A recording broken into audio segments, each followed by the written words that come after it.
Okay, good day mga Airsoft, good day mga kabigman. Big man, rolling tayo in 5, 4, 3, 2, 1. Gamit ay legit, laging panalo pagsuka. Sniper o pistol, lahat ay fire. Kami ang top airsoft provider. Big man, walang katulad. Gamit ay legit, laging bagamang bigandisya. Laging may bago, laging legit. Big man rules, wag kang bitter kid. Big man, walang katulad. Gamit ay legit, laging panalo pagsuka. Sniper o pistol, lahat ay fire. Kami ang top airsoft provider. Okay, hello po sa inyo lahat. Good afternoon po. Nandito na naman po tayo magkakasama sa isang hapon ng review and unbox ng unit ng ating mga Airsoft. Ito po yung mga unit na for shipping na everyday na inaasikaso natin dahil sa pagre-review and unbox. Okay? Makikita nyo dalawang unit, dalawang magkaibang unit, dalawang magkaibang taste para sa ating ka-Airsoft. Dire-diretso po tayo. Review and unbox.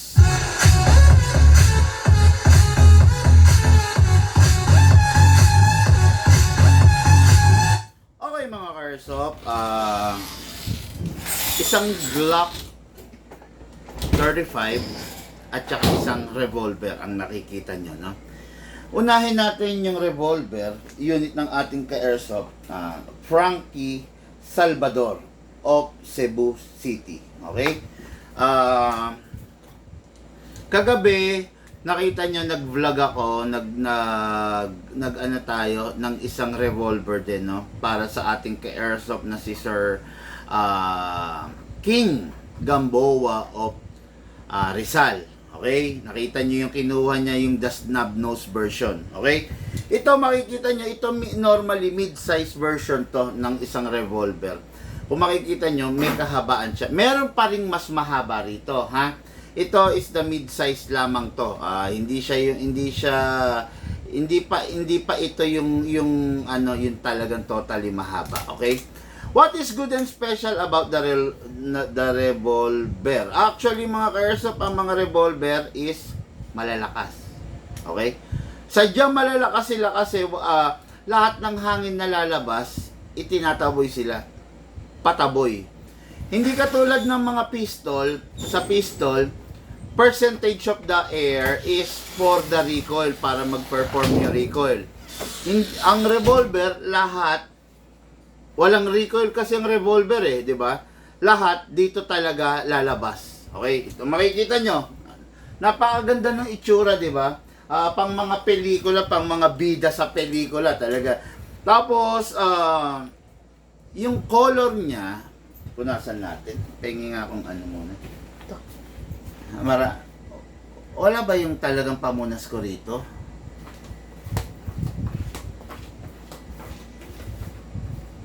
Yung color niya, mga ka-Airsoft, is the silver. Kung mapapansin ninyo, ito talaga yung mga pangmayayabang, pangmaangas na color, di ba? Silver nga, di ba? Ayan. Yan. Okay. Okay, yan. Debola, kung tawagin, no? Debola.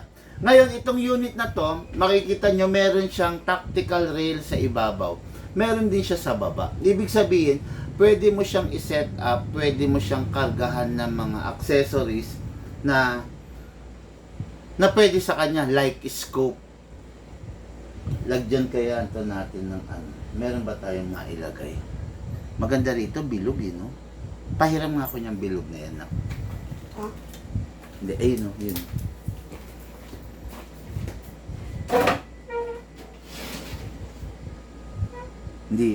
Hindi yan. Yung susunod yan. Yan. Dahan-dahan lang ha. Yan. Okay, no? Ayan. Para makita nyo yung setup version ha. Papakita ko lang. Ganda nito.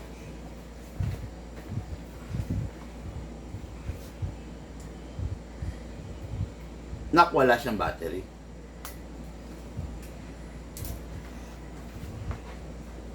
Bigyan mo akong battery.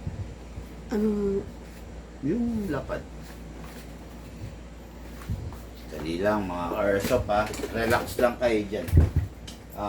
I-set up ko lang no. Hindi kasi namin na i-set up Wala talaga sa plano to Hindi naman kasi Bluetooth connected. hindi nag-avail si Bluetooth bossing natin ito, Frankie Salvador of Cebu City. Ayan.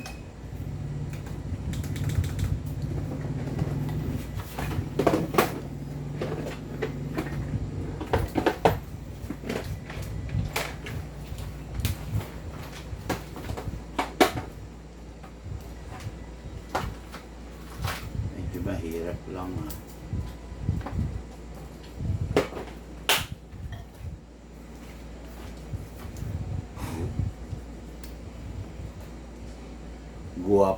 Guwaping siya mga ka-airsoft.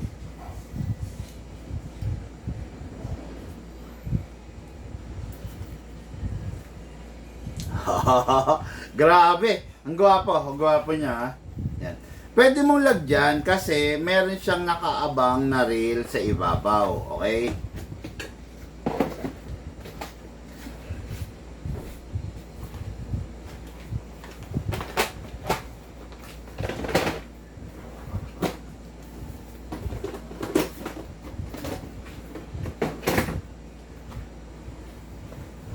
Ayan.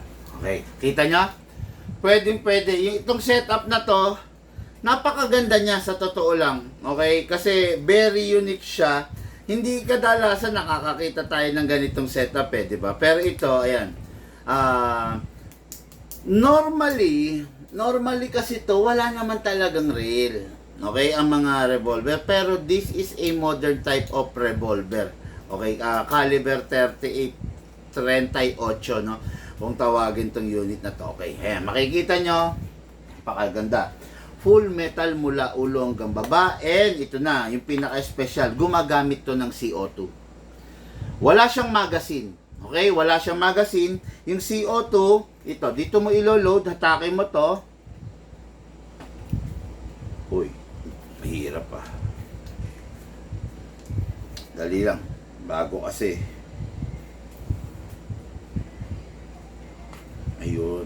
Ayaw ko kasing puwersahin eh. Okay, ayan na ha. Ayan dyan. Nalalak yan, then bubuksan mo lang. O, yun. Dyan mo ilo-load ngayon yung CO2. Ayan. Dyan, okay? Ngayon, to. Ito pa, mapapansin nyo, ito.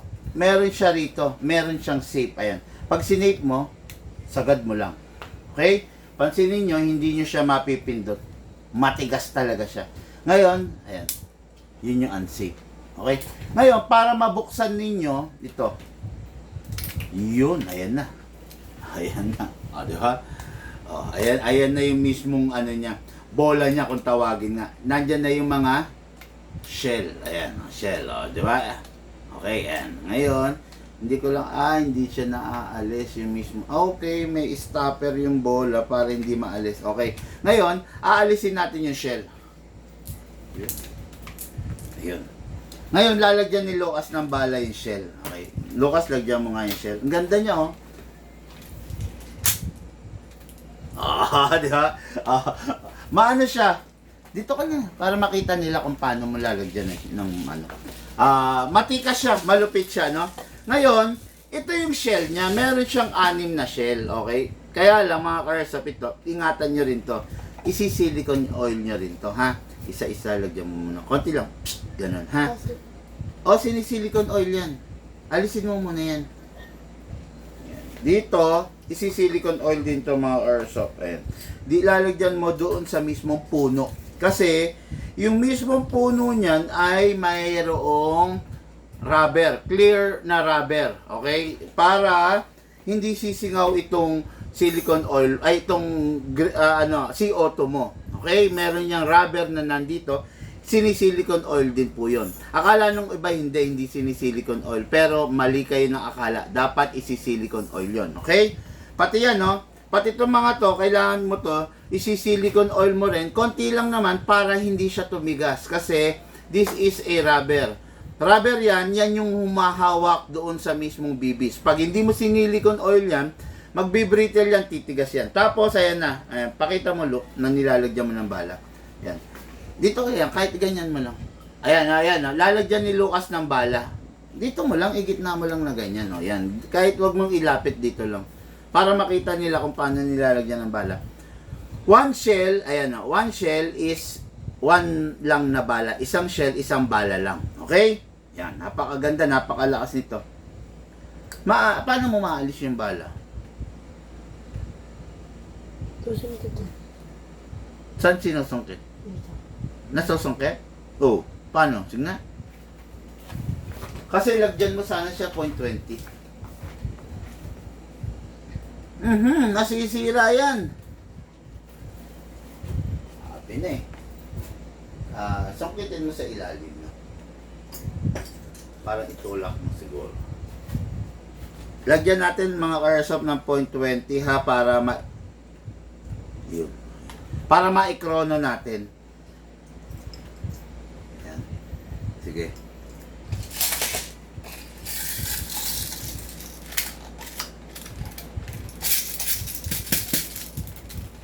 Yun.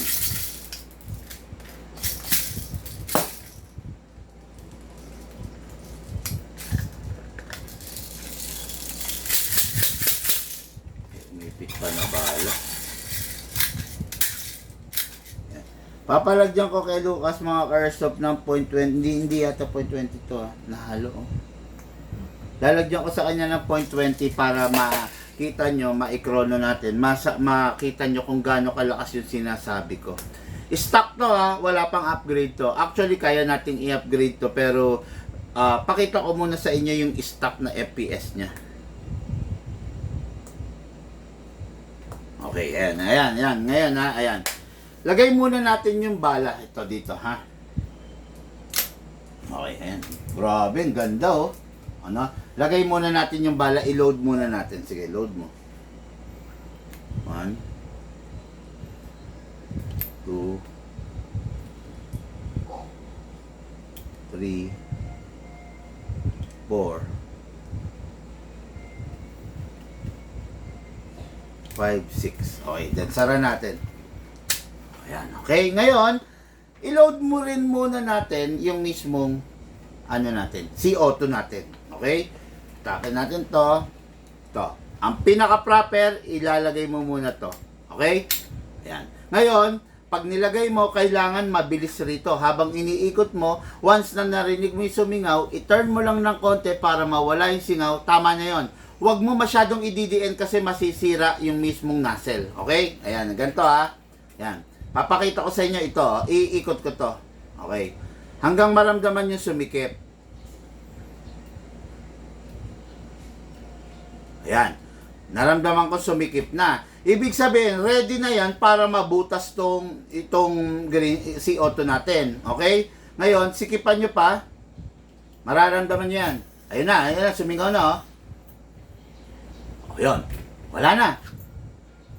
Sige pa. Ayan. Pag wala na kayo naririnig na singaw, okay na yan. Close nyo na. Good to go na yan. Ready na yan. Okay? Yan. Napakaganda. Pasilip ko muna sa inyo itong ano natin. Itong scope na nilagay natin. Ayan. Makikita nyo. Red dot scope siya. Kita?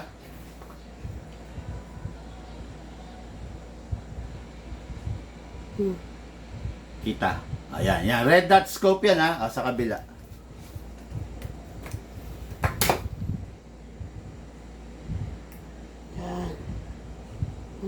Nakita ko yan. Red dot scope yan mga airsoft. No, ngayon chrono muna natin para makita nyo din mamaya magpa-firing tayo. Bali, tulad nga sabi ko mga airsoft, 6 rounds lang talaga siya ha.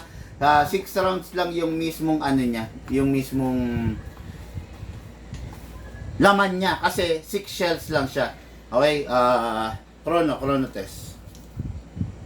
Cellphone. Alam ako. Punasan mo ha. Sana wag magloko to yung ano natin no, nagloloko na kasi tong chrono test natin, nakakainis. Okay, yan. Chrono test natin ha. Okay mga ka-airsoft, dito naman tayo, revolver powered by CO2. Ngayon, chrono test natin, naka-load dito 0.20 grams of BBs. Chrono test, firing. 425 napakalakas na yan. Pero pwede pa rin nating i-upgrade. Kaya nating patungtungin up to 550 FPS.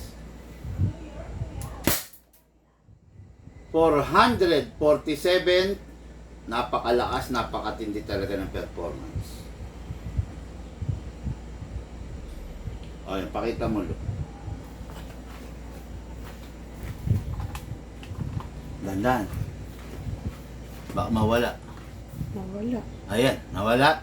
Di bale, makikita niyo. Ay, ito, pakita natin sa ano. Clear naman. Oh, pakita mo. Ito naman tayo, revolver. Powered by CO2. Ngayon, chrono test natin. Naka-load dito 0.20 grams of BBs. Chrono test, firing. 425. Napakalakas na yan. Pero pwede pa rin nating i-upgrade. Kaya nating patungtungin up to 550 FPS. 447, napakalakas, napakatindi talaga ng performance. Ayun.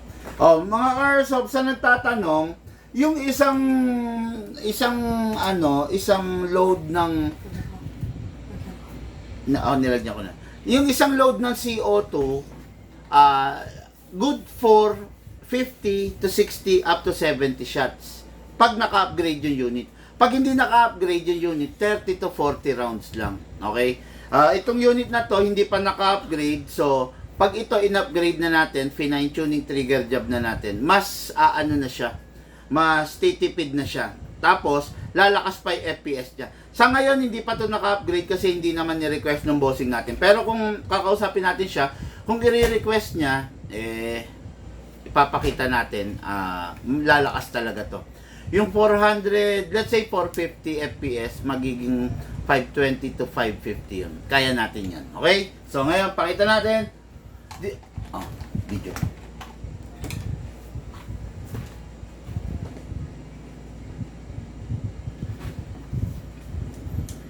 Okay mga Airsoft, maiba naman. This is the SRC Mid Titan Revolver equipped with a red dot scope. Firing po tayo. Firing!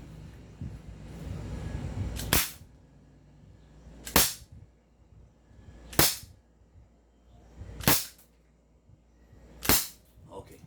Napakaganda. Napakalupit ng unit.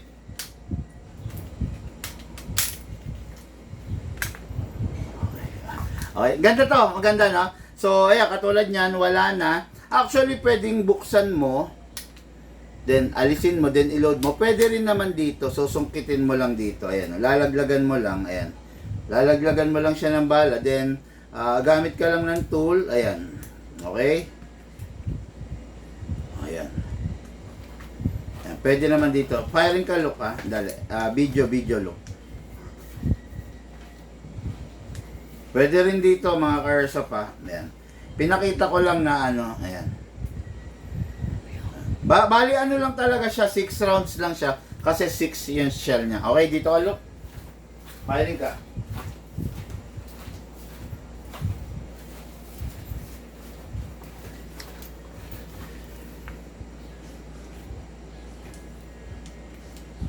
Okay, ang ating revolver, ipa-fire ngayon ni Luke. Firing, Lucas!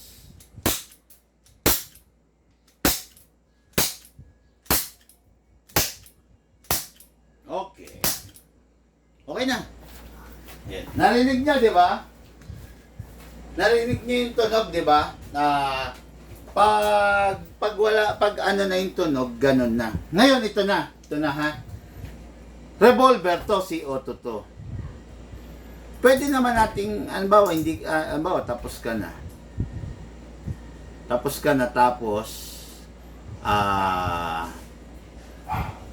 gusto mo ng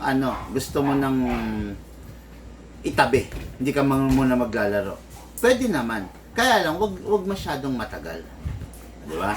Wag masyadong matagal kasi pwedeng masira yung mga valve. Mapuwersa yung mga valve, no? Actually, yung mga ka-airsoft natin, kaya nasisiraan sila ng mga valve dahil doon, no? Dahil hindi nila inaalis yung mismong CO2 pagkatapos nila maglaro. Or ibinababad nila ng matagal na panahon. Okay? Yan. Napakalupit. Unit ng ating Airsoft, Frankie Salvador of Cebu City. Hello, bossing. Ito po yung unit mo.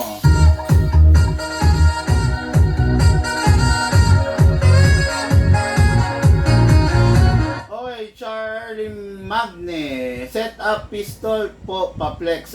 Bossing Charlie Magne. Node ka na lang sa page namin. Scroll mo, makikita mo naman dyan yung mga yung mga set up pistol, no? Node ka po, kasi pag ganitong nagbablog, hindi ako pwede mag-flex kasi focus tayo dito sa unit na na binablog natin, okay?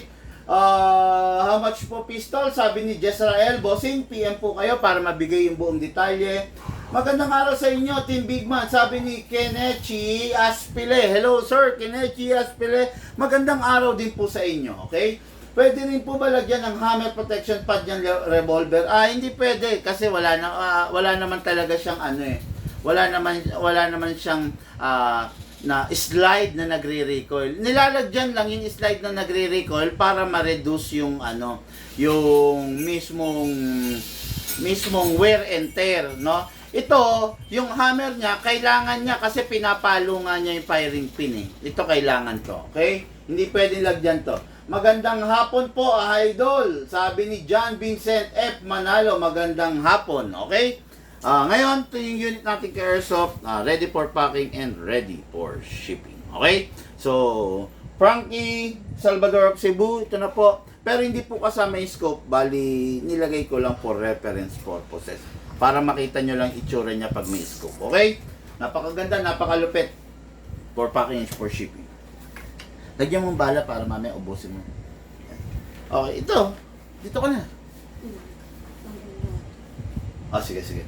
Ngayon, happy Friday, sir. Thank you for sending my extra mag for CC Shadow Red.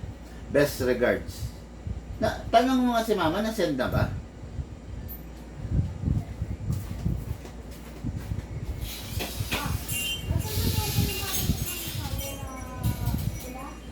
Kay Sir Polo Rodney na okay na. Okay. Ayun. Tapos isa pa, ito. Next unit natin is from the revolver. Dadako tayo ngayon sa Glock. This is not an ordinary Glock. This is one of my collection. Hiniritan lang. This is a very rare, top of the line 4th edition two-tone. Walang ganito halos. Isa pa sa pinaka top of the line,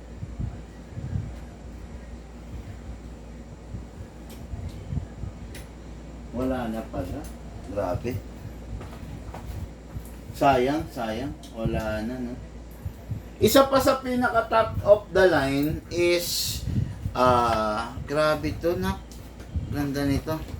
Isa pa sa pinaka top of the line is yung silver and gold barrel version nito. Makikita nyo mga Airsoft, gold barrel yung loob. Equipped siya with single fire and rapid fire. Papakita ko sa inyo yung itsura and size ng Glock 18 na standard.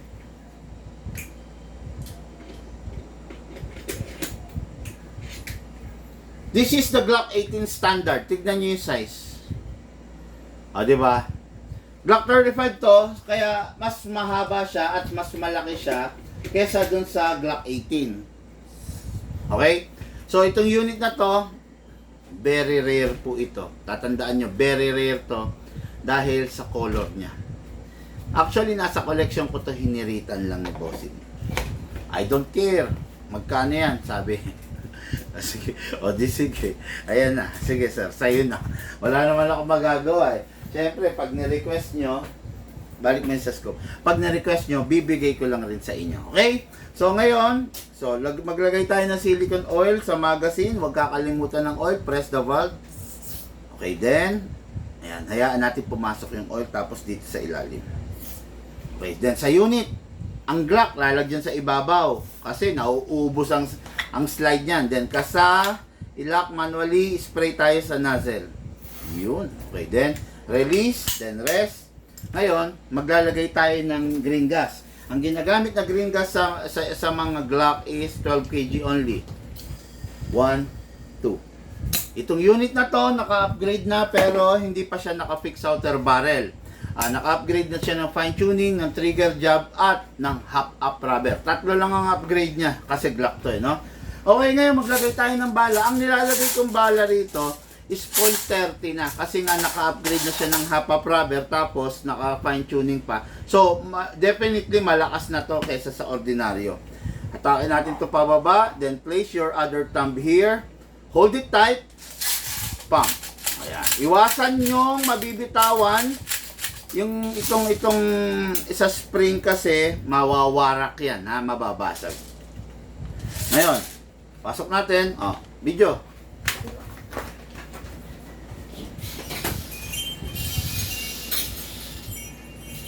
Lag raw ang internet. Nagpuputol-putol na naman siguro. Nakakainis. Lag. Okay. Okay. Okay mga Airsoft, this is the Glock 35 two-tone very rare edition of the Force Edition. Ngayon, test fire natin. Single fire muna. Firing! Try ngayon natin rapid fire. Rapid fire! Uy! Nag-lock. Sandali. Okay, ngayon, balik natin siyang single fire. Okay. Open slide kasi wala na siyang bala. Next thing to do, release the magazine, release the slide, then rest the hammer by pressing the trigger. Okay, meron kaninang issue, nakita nyo na nag-lock, no? Ito yun, no? Ito, bumababa to. Actually, dini-disabled dapat to eh. Nilalagyan namin to ng glue stick, glue gun. Ganun, para hindi siya bababa. Ayan, no? Ayan, no? Ayan, no? Bumababa yan. Which is, hindi na dapat ina-access kasi ang hirap alisin. Ang hirap i-unlock, no? So, ito, ayan, ginuglugan namin yan para wag nang mag-safe, no? Actually, si Glock is a very safe na unit. Hindi siya puputok hanggat hindi mo pinapasok yung daliri mo doon sa gatilyo. Kaya nga, always finger trigger out para hindi ka malagay sa alanganin sa aksidente. Okay? Mga Airsoft, this is the unit ng ating Airsoft, Jack Matalino. Ano to? Mahaplak Leyte. Okay, ito po yung unit mo, ready for packing and ready for shipping. Pasingawin, yung magazine, yung hangin sa loob ng magazine kung hindi na gagamitin. Okay? Lahat po tayo nagmula sa iba't ibang larangan, pinagbuklod, pinag-isa ng iisang libangan. Lag, grabe. Yung po ang paglalaro ng Airsoft, patid sa inyo ng inyong lingkod, Big Man. Thank you po.